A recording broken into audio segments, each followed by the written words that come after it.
Hello, everyone. This is Chala Dinkoy, CEO and founder of The Repositioning Expert, coming to you live with the first 2026 Tuesday Tea Time with Chala. Cheers. This one is actually tea, 2026. Well, I have to tell you how 2026 started. It started with a 40-hour water fast, and I am so excited about it. I was so scared to do it.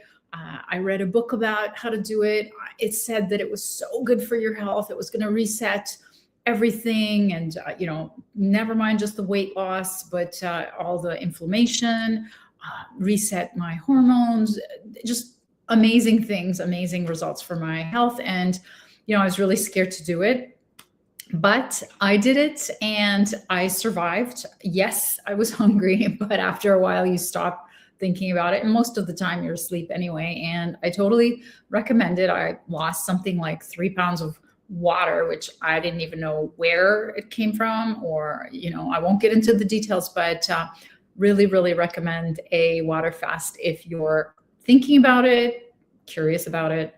That's how I started my 2026. It is a doozy. I am doing an executive roundtable in 20 days, counting down 20 days on the 26th in Orlando.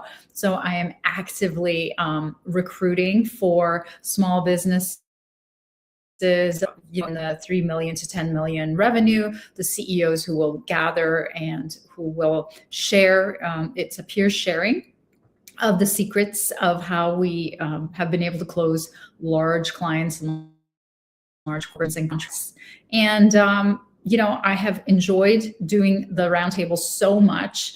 It drove, my business to grow multiple times over the last year, and we are doing it again this year. So, and that's what I wanted to talk about today is how do you go from being a complete stranger to people to becoming a thought leader and an influencer?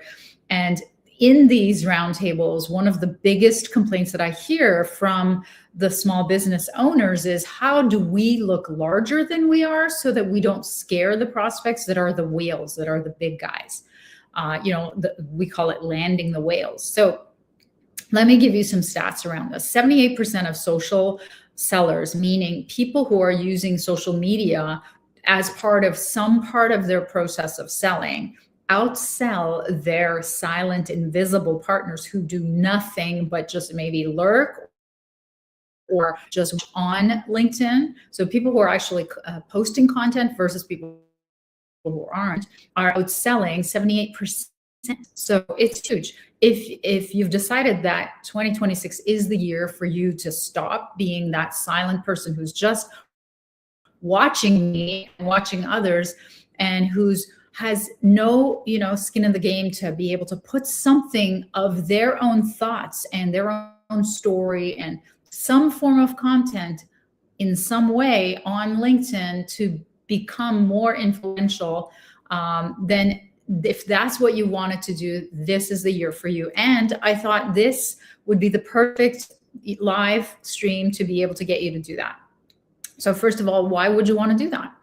57% of the buying decision happens before the buyer even talks to you, according to a Gartner research. So what does that mean? Is they're going to Google the topic. They're going to look into the topic of expertise in their industry. So if your name and your content pops up in front of them, you're already doing the selling. The content is doing the selling for you. And unfortunately, almost 60% of the buying decision is made way before they'll even call you.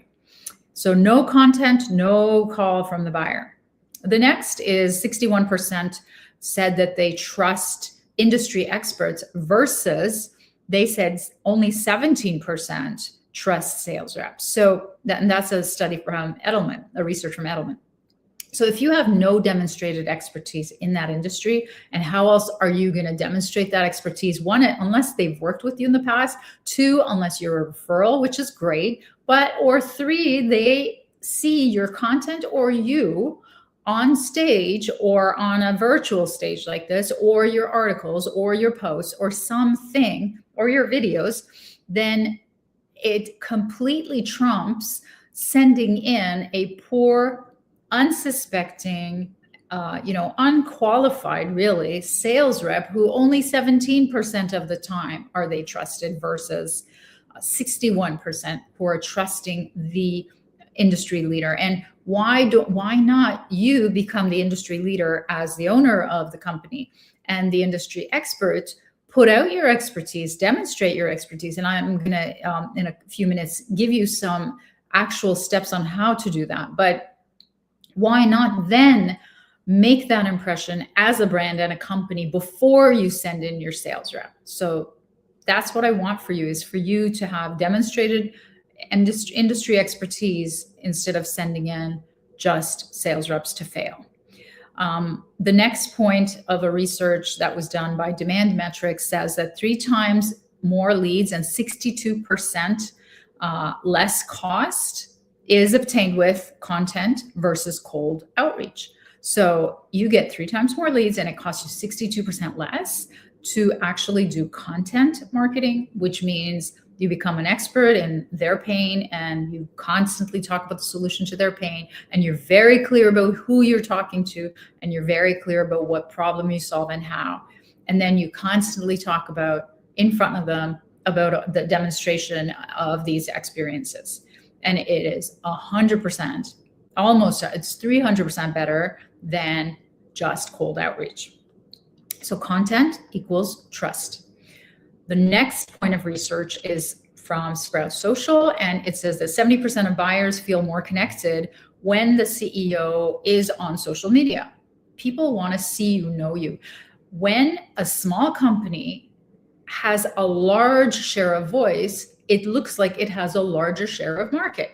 It's just, impressions. That's what marketing is. So, but because you have limited time and limited resources, that's why you have to be really niche in terms of which is the industry, who's the decision maker that you need to be in front of their eyes and ears.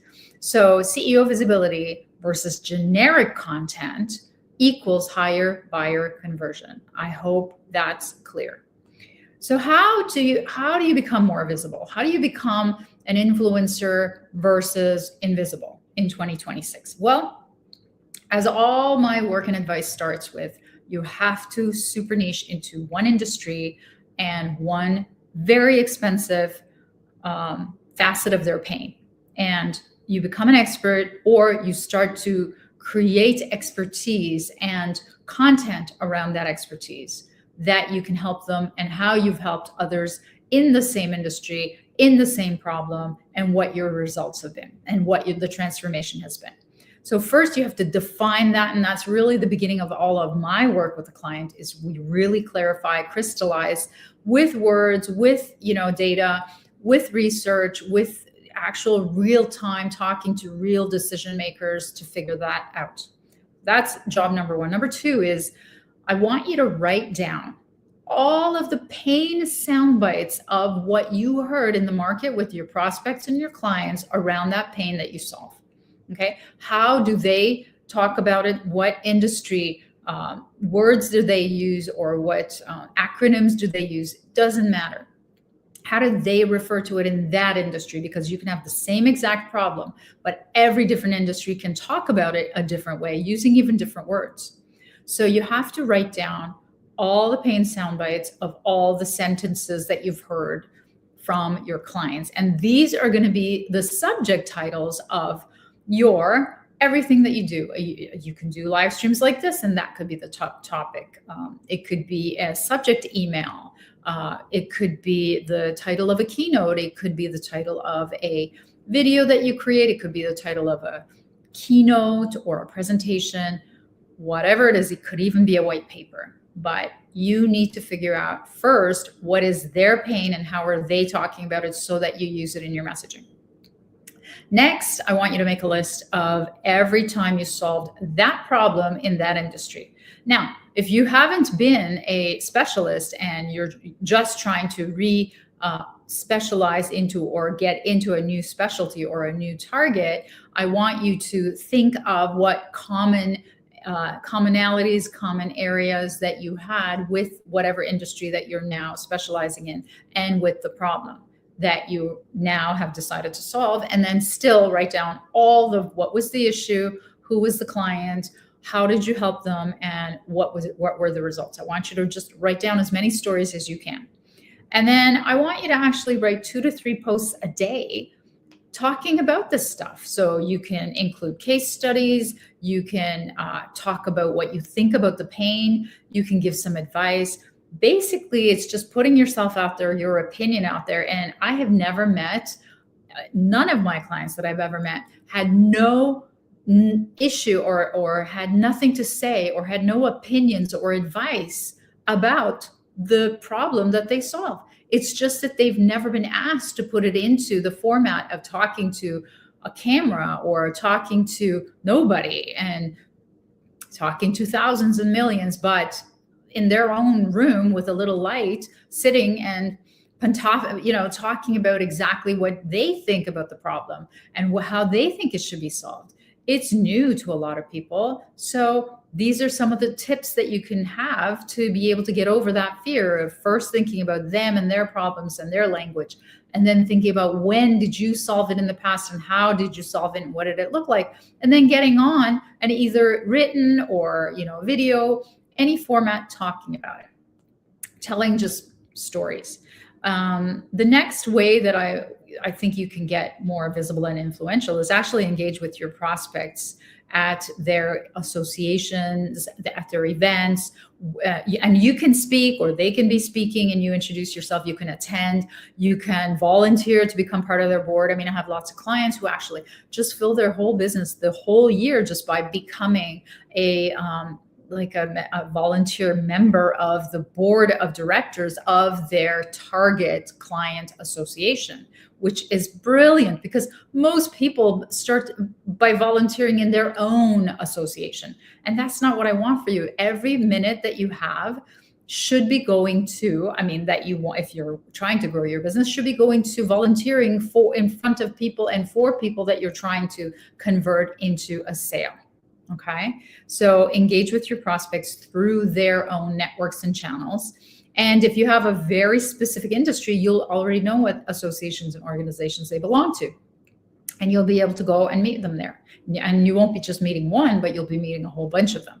And if you become someone that's influential and important through their industry channels, that's even better, right? The next way that you're going to become influential versus invisible in 2026 is I want you to have a predictable cadence of publishing. So either, these live streams, I do them every week, no matter where I go, no matter what happens. It could be weekly or bi-weekly. It could be a newsletter. It could be just an email. Or it could even be a newsletter publishing through LinkedIn. It doesn't matter. But get something done on the books, because what happens when you get regular is that people start to look at you as a trusted authority that has a lot to say. And when you do one content one week and then it just accumulates and it becomes this unbelievable treasure trove of your wisdom that, when clients are thinking of hiring me, they binge watch all of these so that they get a really good sense of what I know, what I don't know, what my style is, what my personality is, and how much I can help to contribute to their business.